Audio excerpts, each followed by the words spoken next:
warahmatullahi wabarakatuh. Dan salam budi luhur. Perkenalkan, nama saya Dinda Renini Putri dengan NIM 18315024004. Saya mahasiswi dari Fakultas Ekonomi dan Bisnis Universitas Budi Luhur. Pada video kali ini saya ditemani oleh kakak saya yang bernama Puji dalam menyampaikan dua materi, yaitu materi pada pertemuan ke-9 tentang uji asumsi klasik dan materi kedua pada pertemuan ke-10 tentang pengenalan berbagai alat analisis. Video ini dimaksudkan untuk memenuhi syarat penilaian ujian akhir semester pada mata kuliah metode penelitian kelompok EC dengan dosen pengampu Dr. Muhammad Mabrur Taufik, SAD, SE, MM.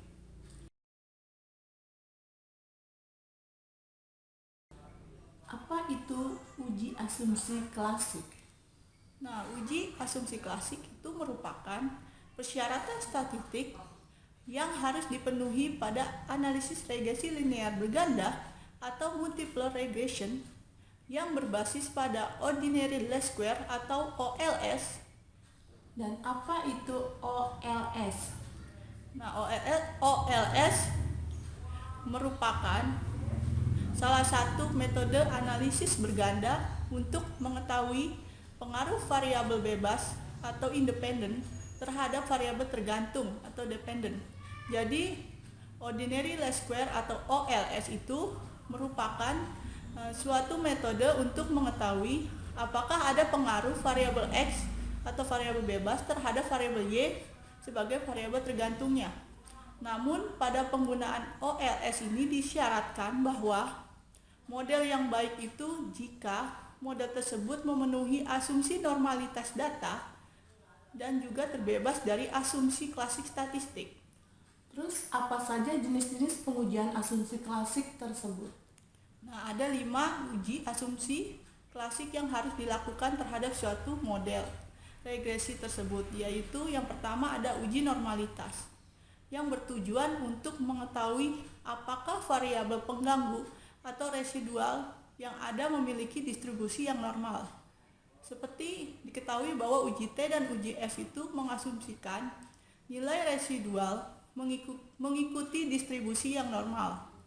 Dan jikalau asumsi ini dilanggar, maka uji statistik itu tidak valid untuk jumlah sampel yang kecil. Terdapat 2 cara pengujian normalitas model regresi, yaitu yang pertama ada analisis grafik normal PP plot, di mana dengan dasar pengambilan keputusan yaitu jika data tersebar di sekitar garis diagonal dan mengikuti arah garis diagonal tersebut atau grafik histogramnya menunjukkan pola distribusi yang normal, maka model regresi memenuhi asumsi normalitas. Dan sebaliknya, jika data menyebar jauh dari diagonalnya dan atau tidak mengikuti arah garis diagonalnya atau grafik histogram tidak menunjukkan pola distribusi yang normal, maka model regresi tidak memenuhi asumsi normalitas. Dan juga yang kedua ada analisis statistik one sample Kolmogorov-Smirnov test, di mana dengan dasar pengambilan keputusan yaitu jika signifikansi Kolmogorov-Smirnov test lebih besar dari 0,05 maka residual data terdistribusi normal. Dan sebaliknya jika signifikansi Kolmogorov-Smirnov test lebih kecil dari 0,05 maka residual data tidak terdistribusi dengan normal. Yang kedua ada uji autokorelasi yang bertujuan untuk menguji apakah model regresi linear ada korelasi antara kesalahan pengganggu pada periode T dengan kesalahan pengganggu pada periode sebelumnya yaitu T-1. Jika terjadi korelasi, maka dinamakan dengan problem autokorelasi. Autokorelasi ini muncul dikarenakan observasi yang berurutan sepanjang waktu berkaitan satu sama lain, dan masalah ini timbul karena residual tidak bebas dari satu observasi ke observasi lainnya. Nah, untuk mendeteksinya adanya gejala autokorelasi, dapat dilakukan dengan pengujian beberapa cara, yaitu yang pertama uji Darwin-Watson, yang kedua uji Lagrange-Multiplier, yang ketiga uji statistiki, dan yang keempat run test. Yang keempat uji linearitas. Nah, uji linearitas ini biasanya digunakan untuk melihat apakah spesifikasi model yang digunakan, yaitu studi empiris linear, kuadrat, atau kubik.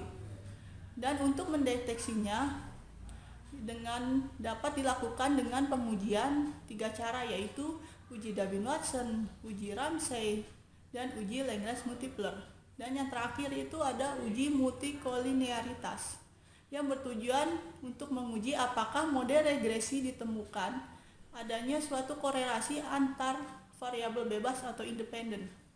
Nah, apabila tingkat hubungan yang didapatkan memiliki skor tinggi, maka artinya terdapat kendala antar korelasi antara variabel bebas atau independen dan variabel tergantung atau dependen.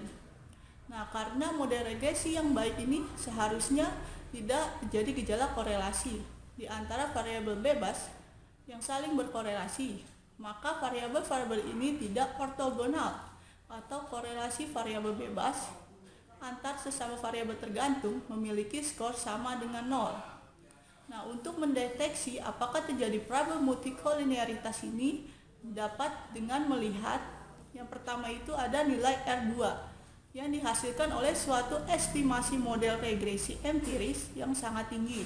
Tetapi secara individual variabel-variabel independen banyak yang tidak signifikan mempengaruhi variabel dependen.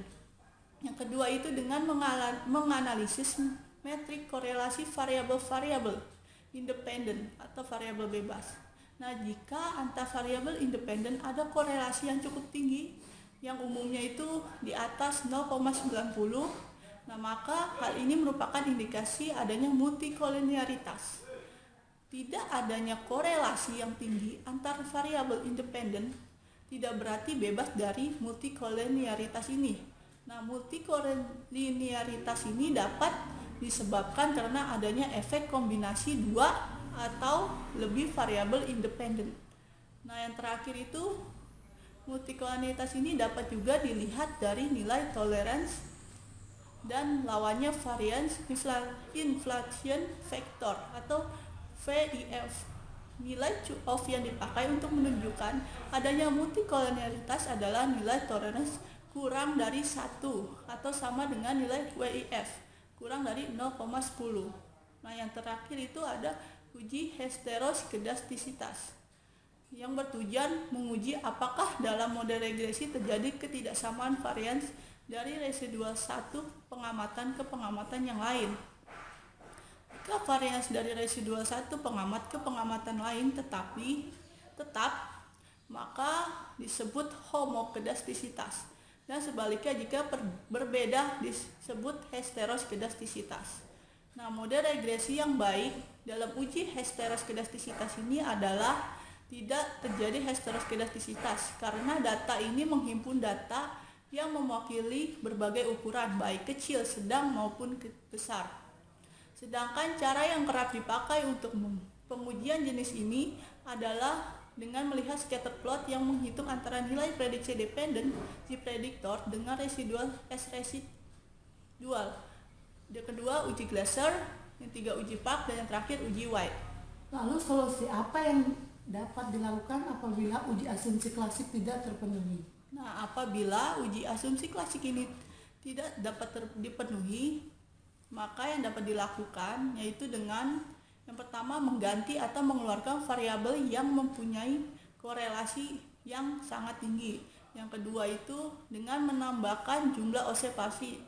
Observasi itu artinya menambah sampel jika masih mungkin dilakukan dalam penelitian. Nah, yang terakhir itu ada mentransformasikan data ke dalam bentuk lain, misalnya logaritma natural, akar kuadrat, atau bentuk first difference delta. Untuk video kedua ini, saya yang masih ditemani oleh kakak saya akan menyampaikan materi pertemuan ke-10, yaitu materi pengenalan berbagai alat analisis. Apa itu analisis data? Analisis data merupakan upaya atau cara untuk mengolah data menjadi sebuah informasi baru agar karakteristik data tersebut menjadi lebih mudah dipahami dan berguna untuk solusi suatu permasalahan dalam sebuah penelitian.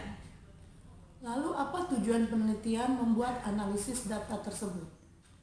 Nah, biasanya tujuan peneliti membuat analisis data tersebut yaitu untuk mendeskripsikan atau data peneliti sehingga bisa dipahami.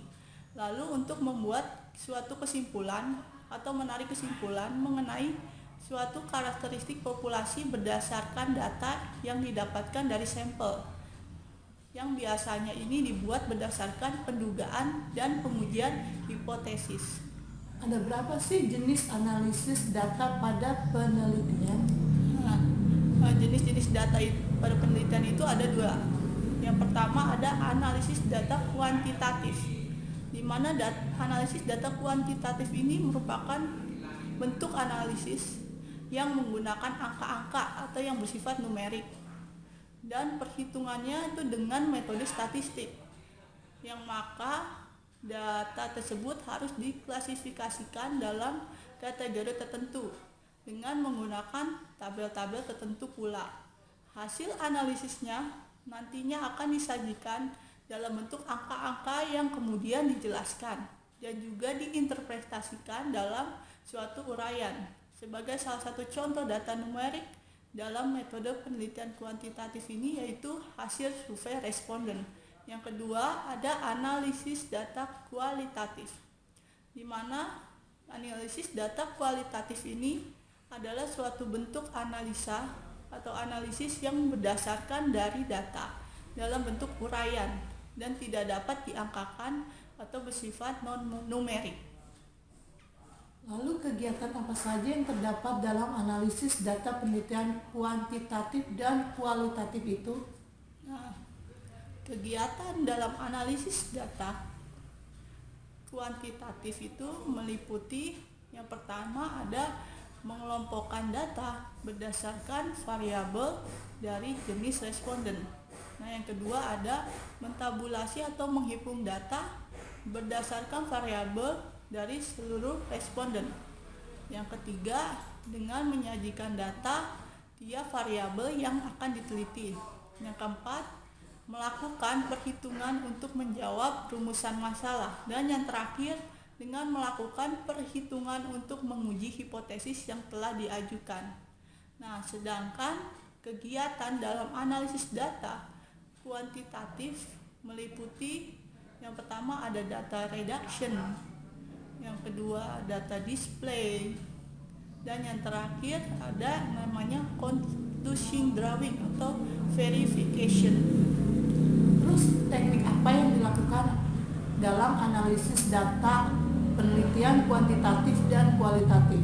Nah, dalam teknik analisis data kualitatif terdapat beberapa teknik yaitu analisis deskriptif yang termasuk dengan kuantitatif dalam bentuk uraian, kuantitatif dalam perhitungan, dan distribusi frekuensi seperti mean, median, varian, dan standar deviasi. Dan juga analisis inferensial, yaitu statistik yang dipakai untuk melakukan analisis data dengan cara membuat kesimpulan yang berlaku secara umum. Nah, sedangkan teknik analisis data kualitatif pada umumnya merupakan bahasan konseptual dari suatu permasalahan. Teknik analisis data kualitatif antara lain seperti analisis konten, analisis naratif, dan analisis wacana. Lalu tahap-tahap apa saja yang dilakukan oleh peneliti dalam menganalisis data penelitian?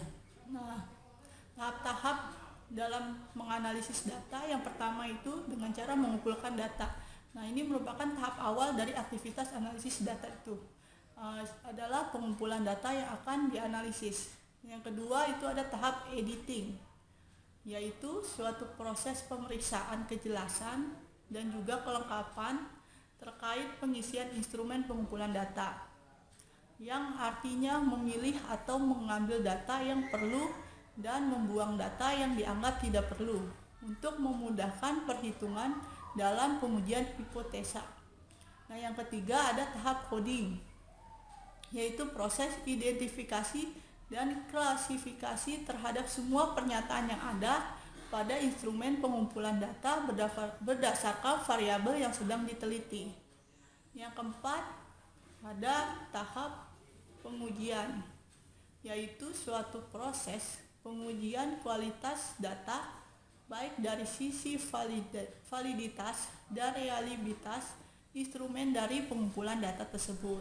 Yang kelima, tahap mendeskripsikan data atau menggambarkan sebuah data tersebut, yaitu proses membuat deskripsi data dengan menyajikannya dalam bentuk tabel frekuensi atau diagram dengan beragam ukuran tendensi sentral maupun ukuran dispersi yang bertujuan untuk memahami karakteristik data sampel dari suatu penelitian yang ada.